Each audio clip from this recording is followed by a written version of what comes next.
सभी को नमस्कार। स्वागत है कक्षा 11 की इतिहास की ऑनलाइन क्लासेस के अंदर आप सभी का। इतिहास में पाठ 4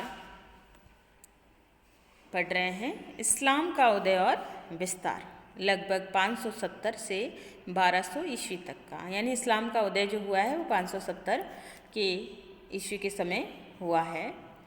तो यहाँ पर जो इस्लाम का प्रमुख धार्मिक ग्रंथ है कुरान शरीफ, ठीक है, धार्मिक ग्रंथ कुरान शरीफ है। ये आपका पूछा जाने वाला प्रश्न है कि इस्लाम या मुसलमानों का पवित्र ग्रंथ कौन सा है, तो कुरान शरीफ है। अगर ईसाइयों के बारे में पूछा जाए कि ईसाई धर्म का पवित्र ग्रंथ कौन सा है, तो बाइबिल है। हिंदू धर्म के बारे में पूछा जाए तो हिंदू धर्म के पवित्र ग्रंथ कौन कौन से हैं, तो रामायण, महाभारत मुख्य महाकाव्य है। इसके अलावा वेद है, पुराण है और भी उपनिषद वगैरह, गीता है। तो अन्य कई हमारे धार्मिक ग्रंथ हैं। वहीं अगर सिख समाज के बारे में पूछा जाए कि सिखों का धार्मिक ग्रंथ कौन सा है, तो गुरु ग्रंथ साहिब है। तो कई प्रकार की सामान्य जानकारी के प्रश्न हैं ये। और यहाँ पर हम जो पढ़ रहे हैं वो इस्लाम का उदय और विस्तार पढ़ रहे हैं। तो उसमें जो पवित्र ग्रंथ है कुरान शरीफ के बारे में क्या लिखा गया है, उसकी तारीफ में, उसकी प्रशंसा में क्या शब्द कहे गए हैं, उनको समझते हैं। देखिए कि यदि संसार के सभी पेड़ कलम होते यानी संसार की जितने भी वृक्ष हैं उनके पेड़ों की तीलियों से अगर कितने भी कलम बना लिए जाते और समुद्र स्याही होते, कि संसार के अंदर जितना पानी है वो सारा का सारा समुद्र अगर इंक से भरे होते, स्याही से भरे होते, और फिर इस तरह 7 समुद्र स्याही की पूर्ति करने के लिए होते। यानी जब ये कुरान शरीफ या अल्लाह के शब्द अगर लिखे जाते तो उस समय इन पेड़ों का उपयोग है वो कलम के लिए होता, और 7 समुद्र स्याही अगर इसके लिए कुरान शरीफ या अल्लाह के शब्द लिखे जाने के लिए होते, तभी ये पेड़ समाप्त हो जाते, ये 7 समुद्र स्याही वो समाप्त हो जाती। लेकिन लिखते लिखते अल्लाह के शब्द कभी समाप्त नहीं होते। ऐसा लिखा गया है कुरान का जो अध्याय है, अध्याय नंबर 31 के अंदर, जिसमें 27वां पद है, वो इसके अंदर इस बारे में ये तारीफ है वो ये कर रहा है। ठीक है, अब देखिए कुरान शरीफ जो लिखा गया उसका एक ये पृष्ठ है वो लिया गया है। इस पृष्ठ के अंदर ये चमड़े का चर्म पत्र है, चमड़े के ऊपर इन शब्दों को उकेरा गया है।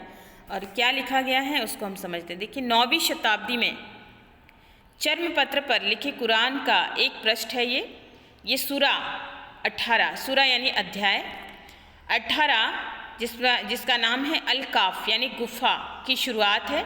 इसमें मूसा का उल्लेख किया गया है।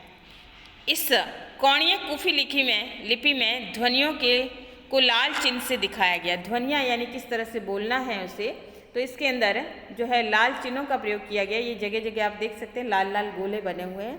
तो इसके आधार पे इनको बोलने के क्या तरीके हैं तो उसको दिखाया गया है, और ताकि उच्चारण में मदद मिले, यानी उनको बोलने में जो इसको बोलेगा उसको उससे जो है उसके लिए मतलब बोलने के लिए वो शब्द है उसे उच्चारण कैसे करना है, तो उससे हेल्प मिल जाएगी या मदद मिल जाएगी या तरीका आ जाएगा कि कैसे इनका जो है इन शब्दों की शुरुआत है वो करनी है।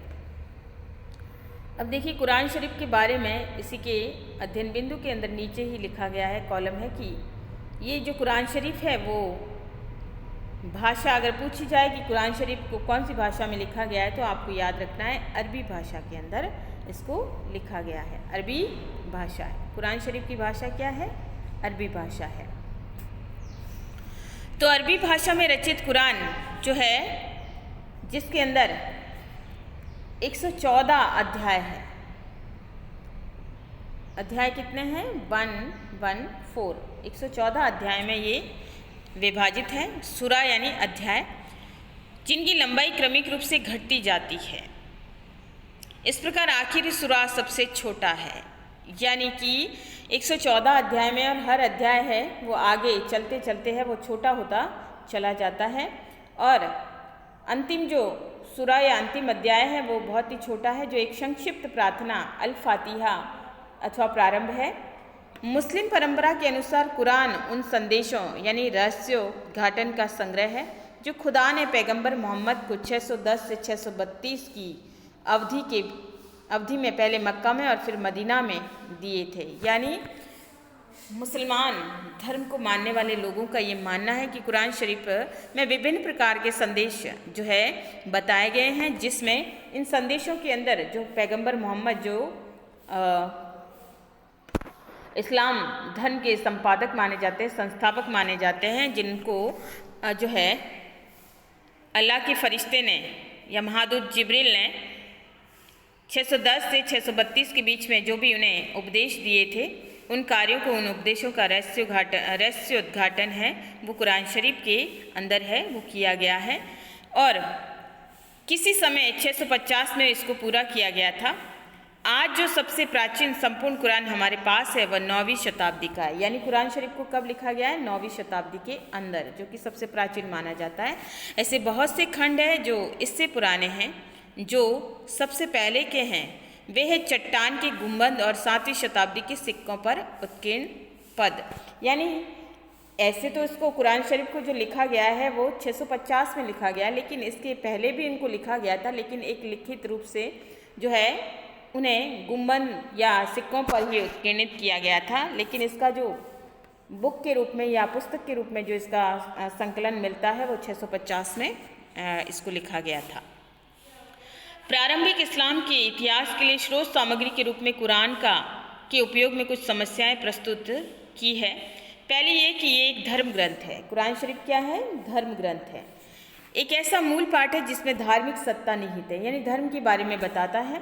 मुसलमानों का आमतौर पर यह विश्वास है कि खुदा की वाणी कलाम अल्लाह होने के कारण से शब्दशः समझा जाना चाहिए। यानी जो इस्लाम धर्म को मानने वाले हैं वो कुरान शरीफ के बारे में कि स्वयं ईश्वर ने जो संदेश दिए थे वो कुरान शरीफ के अंदर लिखे गए हैं, और ऐसे में इसको हर मुसलमान को जो है इसे अच्छे से समझने का प्रयास वो करना चाहिए। हालांकि बुद्धिजीवी धर्म विज्ञानी अधिक उदार थे, उन्होंने कुरान की व्याख्या अधिक उदारता से की है। और 833 में अब्बासी खलीफा जिसका नाम था अल मामून ने ये मत लागू किया, अर्थात विश्वास अथवा मीना के मुकदमे में, कि कुरान खुदा की वाणी की बजाय उसकी रचना है। तो खलीफा जो आया था जिसका नाम था 833 में अब्बासी खलीफा अल मामून, और उसने तो सीधे तौर पे ये कहा कि जो है उसने स्वयं है कुरान शरीफ को लिखा है।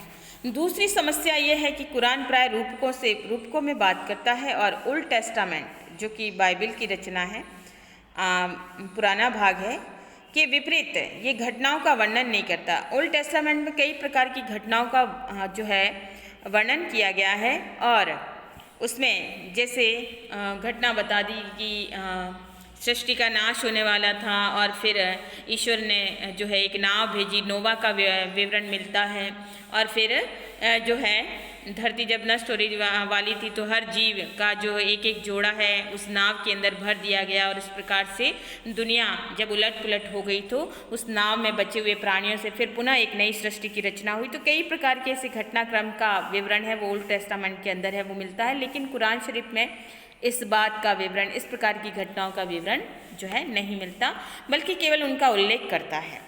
यानी उसके बारे में लिखा गया है पैगंबर मोहम्मद को जो शिक्षाएं वगैरह दी थी, जो ज्ञान दिया था महादूत जिब्रील ने या जो है अल्लाह के फरिश्तों ने, उसका वर्णन है उसमें किया गया है। बाकी कुछ घटनाक्रम का वर्णन है उसमें नहीं लिखा गया है। मध्यकालीन मुस्लिम विद्वानों को पैगंबर मोहम्मद के वचनों के अभिलेखों को हदीथ की सहायता से टीकाओं की रचना करनी पड़ी थी। कुरान को पढ़ने और समझने के लिए कई प्रकार की हदीत है वो लिखे गए थे। देखिए हदीत क्या है, एक शब्द आया है, वैसे तो हमने वीडियो में इसको समझा है हदीत।